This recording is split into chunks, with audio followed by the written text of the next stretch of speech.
My friends and I are building an off-grid sauna on the side of a mountain. If that sounds interesting to you, consider subscribing to follow along as we learn by doing.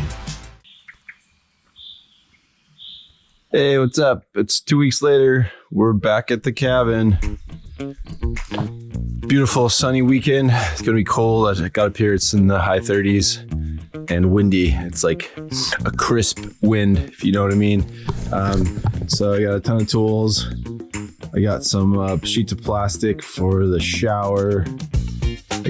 Just put the shower pan, got a used shower pan, put that up there. Got some pipes to start the plumbing system. I got 5 sheets of cement backer board to start the surround around the stove. Tons of miscellaneous plumbing things.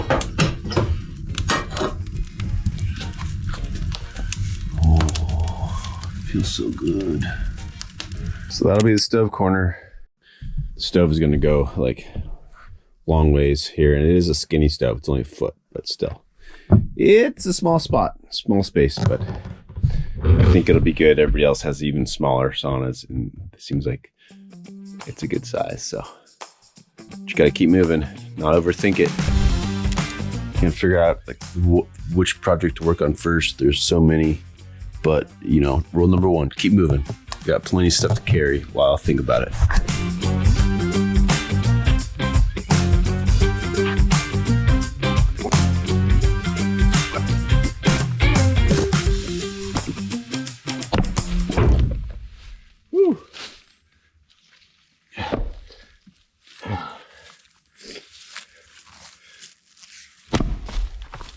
That's good wood.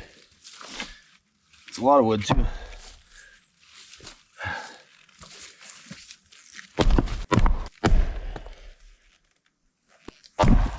It wrecks my back if I have to pick these up and put them on. It's not bad for, I think it's 2 rounds. There's a third. Or was it 4? I don't know. All right, here's a quick recap of what we did today or this weekend. Got bird blocks on this side. Did bird block strip on that side. Bird blocks on the other end. Bird block strip over there. Framed in the ceiling and insulated the entire sauna and wired it. So we got 4 wires coming out of there labeled. Because I'll be gone a long time. Let's do this. Okay, the water system looks like it's in order. We got 800 gallons sitting up here, so I'll turn it off so I can drain the line. And I'll turn it off here. There we go, that'll drain the line best I can. It'll also stop it from filling. That's okay. We got lots of water.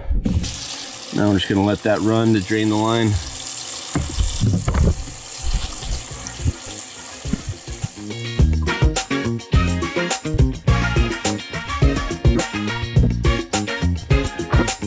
All right, got that unloaded. I'm just gonna let it dry in here. Well, it dried in my garage for 3 or 4 weeks, but I don't want it to be just in the sauna yet because it's not sealed up. And then I'll have it up here when I'm ready. And there's another batch drying in my garage right now.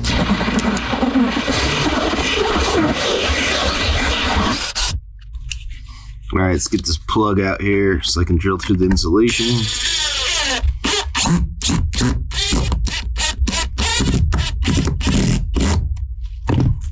There we go. Easy peasy.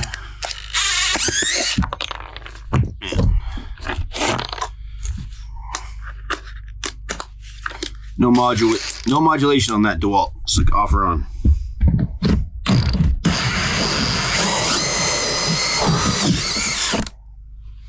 All right, and that's a real drain hole. I got a funny drain. It sits so high, I need it to sit.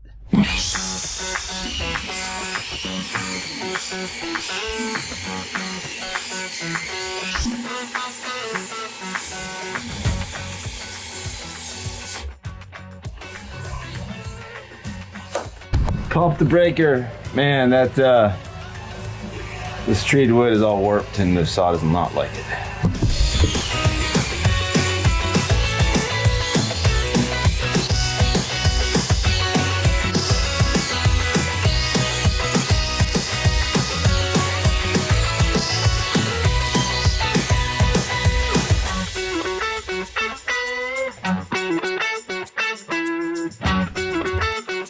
All right, check it out. So I got the sauna floor slope made with these, I don't know what we call them, sleepers, runners, spacers, whatever you want to call them.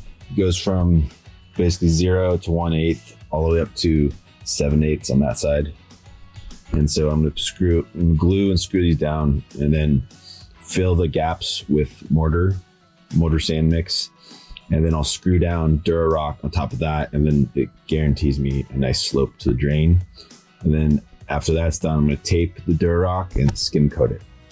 So that'll give me a cement floor, sloped cement floor. Cool, all right, I gotta keep moving. All right, it's glued and screwed.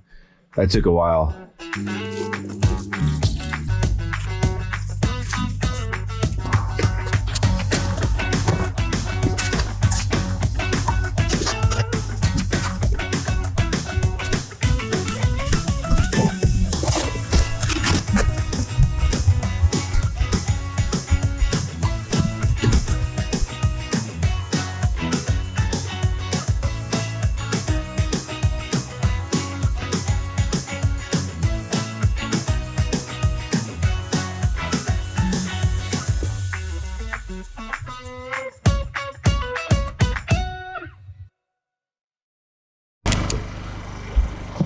Hey guys, so it is the next day. It rained all night. If I didn't mention it, I'm up here doing the concrete floor because this may be the last day I can do it this year before spring, because temperatures are gonna be below freezing most of the time. And so I got the first coat of the sloped concrete floor in yesterday as it started to rain, and it was like 39, I think, last night. So let's see if it cured. It says it needs above 40 for 24 hours. I don't know what to expect. Let's check it out. It's definitely firm. Looks like it's not like a light colored. It's kind of light back there, so I guess it's not totally cured, but it hasn't been 24 hours. I put the propane heater in here last night. I don't know if that did anything. It's not totally sealed in the roof, but I mean, it almost looks like I could just use this floor because I followed some directions from Sauna Times and did the bin square method. Like I was saying, you can kind of see the boards, not those shadows. But I mean, it almost seems like this could be the floor, especially with duck boards. But I'm supposed to put cement board over this and then skim coat that. I thought I was gonna get that all done last night. There's no way, because I would have had to seal this wetness in. And I'm not sure if I should do that now even. Where's my level? So I had this little buddy heater running all night. Well, I don't know how long it ran, but I had it on low. Okay, this level is a little too long because it's going past the floor, but all right, that's good. Nice even slope. That's good. Water's definitely gonna, yep. Nice even slope here. Oh yeah. Water's definitely gonna drain.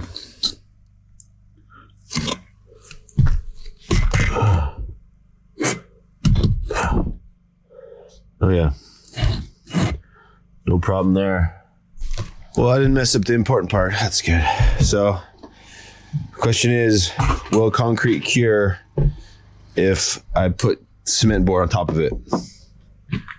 Will it continue to cure? I think it will. So I'm going to do that now. The stove's going to be here. So I'll cut the cement board and put the drain in. I don't know if I should skim coat it then. If I skim coat it, it's totally sealed in. I want to skim coat it because this might be the last chance I can do it, but it'll be totally sealed in. And then this might not cure, and that might be a disaster. I'm not sure what to do about that. By the time you see this video, I will have already done whatever I'm going to do. Nice. Perfect. Then the drain can push up a little bit as I screw it. And from the bottom, I can adjust it. And this is actually going to get screwed flush. So the slope isn't here yet because they're not screwed down. Concrete culture. All right. We got 2 pieces of cement board down. This one's screwed. The slope's perfect. You can barely tell, but the screws suck it down, flex it into the slope. Anyway, we'll just go ahead with the plan. So it's working out. Just got to keep moving fast here.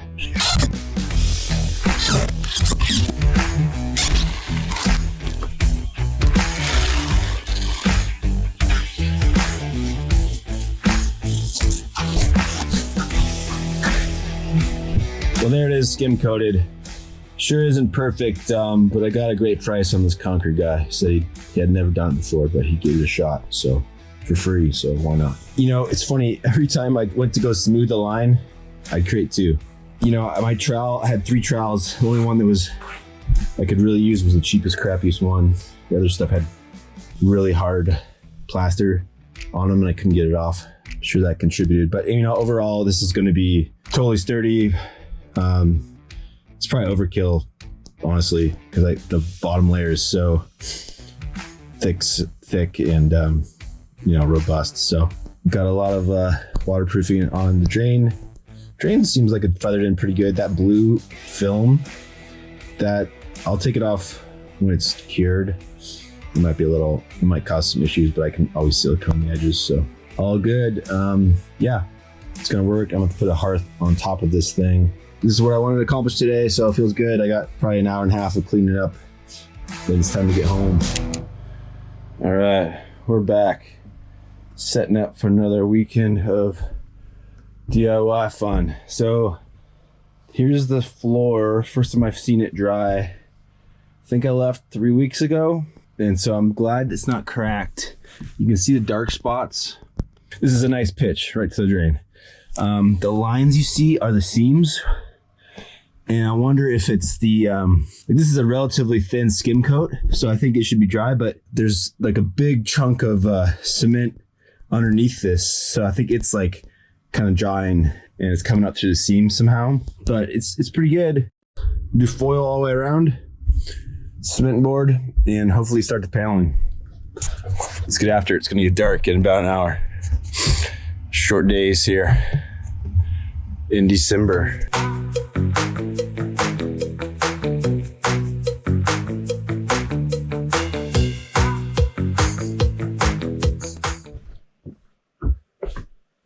All right, let's see if we can get this wood stove on the deck and eventually into the cabin.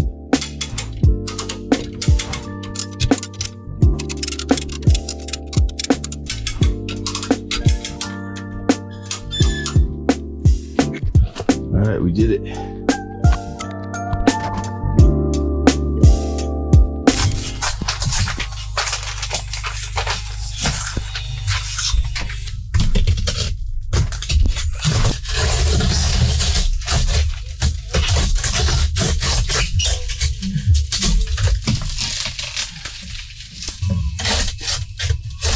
All right, I got the vapor barrier in, and I got the cement board for the stove in.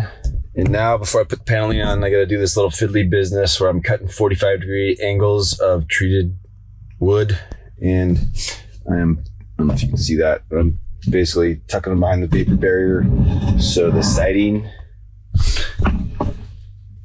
is like that. The siding can sit on it and it'll kick the water out from inside the wall if it is going to go inside the wall and kick it onto the cement floor. Fiddly business. I had to rip, a ton of these at an angle in the dark, and it kept blowing my running these halogen lights and this LED light, and it kept blowing the breaker on the generator and slowing me down. So can't wait to get to the satisfying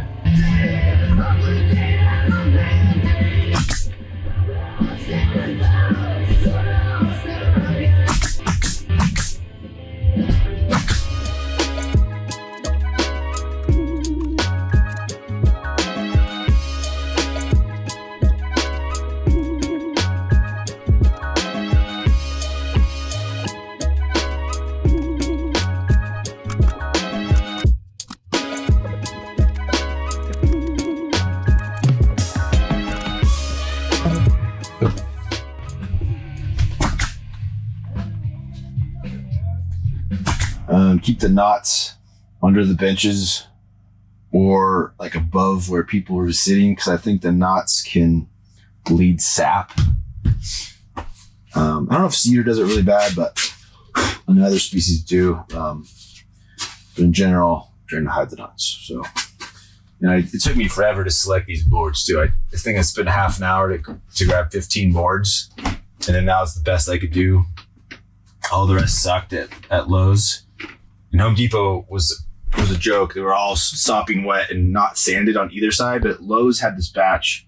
Some were sanded on both sides, some just one, and they were really dry. So even though they were outdoor, they were covered and dry. So that was my source. And it took me 3 trips to get this stuff, just because I was like only after the best of fence boards, because price of cedar, tongue groove cedar is insane, and then clear tongue groove cedars, like, I mean, the same price as the whole sauna. So I could have spent, $3,500 on clear tongue groove cedar, easy. And cedar's common around here, so that's not gonna happen. Probably overkill on how many nails I'm putting in these. I got 500. Oh, I got 2,000 galvanized nails. Galvanized are overkill, but I really don't want any staining. Stainless would be overkill, but according to the sauna guru, he never uses galvanized nails, which is kind of weird because I've seen, fences around here, they bleed, black staining from the steel fastener.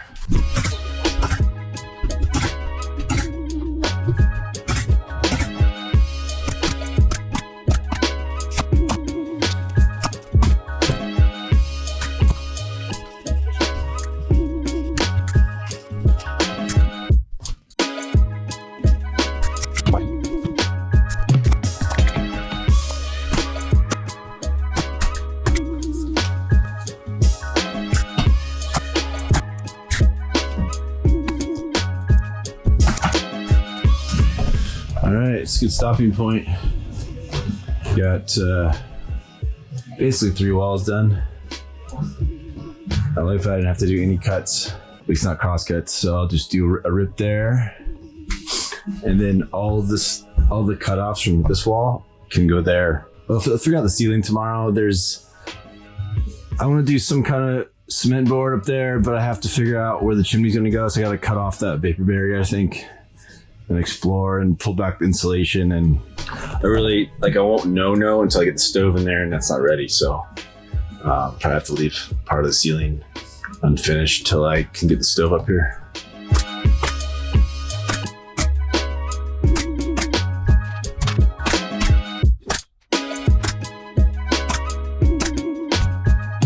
I don't know why I make everything so tall.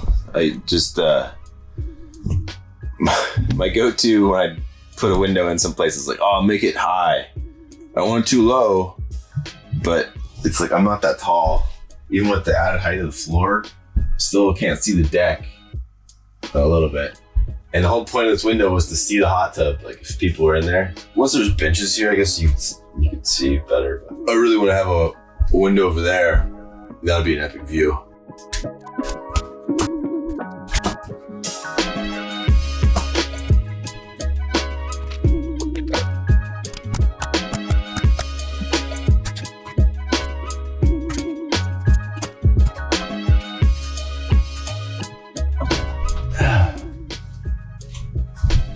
Whew.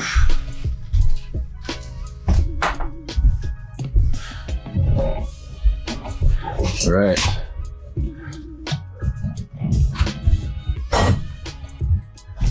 And about half the ceiling's done.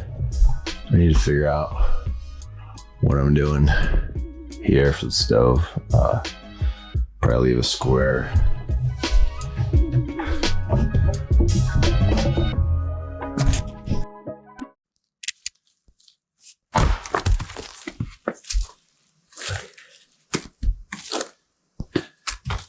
Man, my elbow is not going to let me split that wood, even a little bit of it. Man, it's just I gotta save it to do the rest of the paneling today. So it is what it is. Can't wreck myself and then not be able to continue. The sauna's looking good. How the sun's hitting it right now.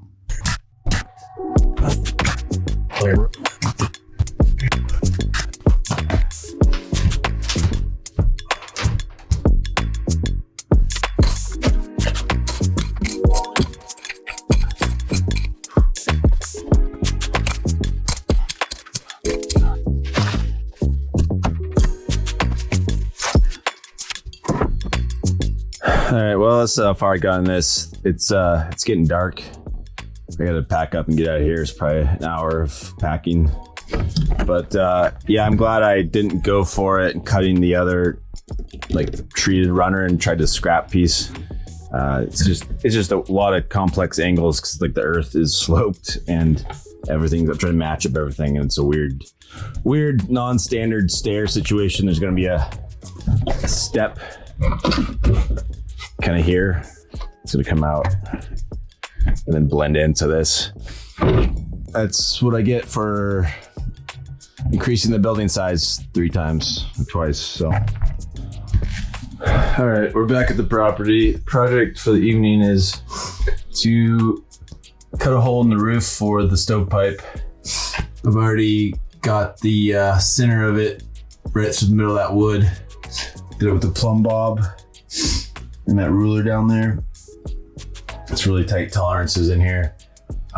So I'm about to go on the roof and cut the 10-inch hole.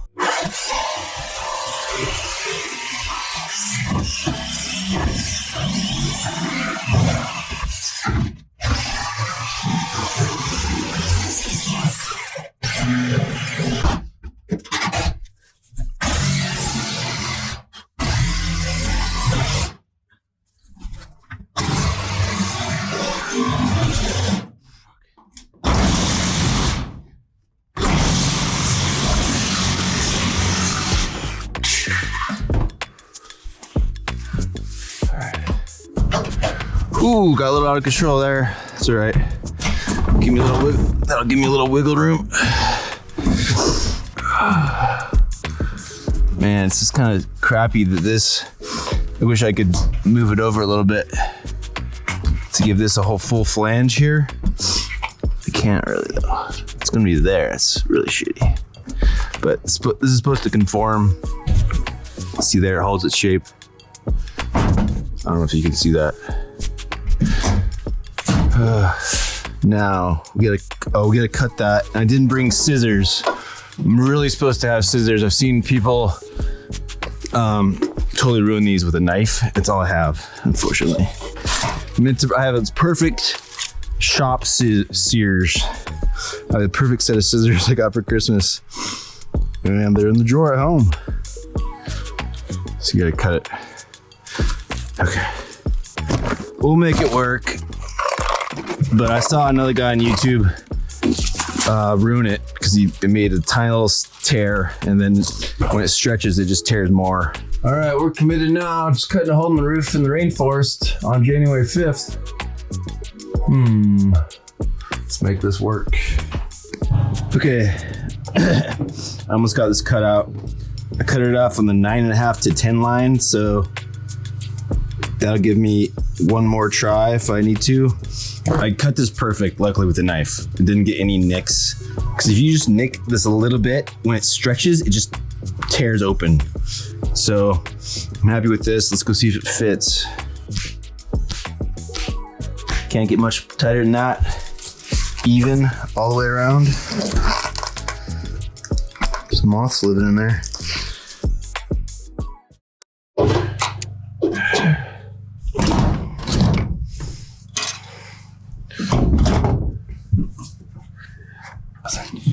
That needs to be okay. Need to support that. See if I can. Okay. All right. Let's go see what's up on the roof.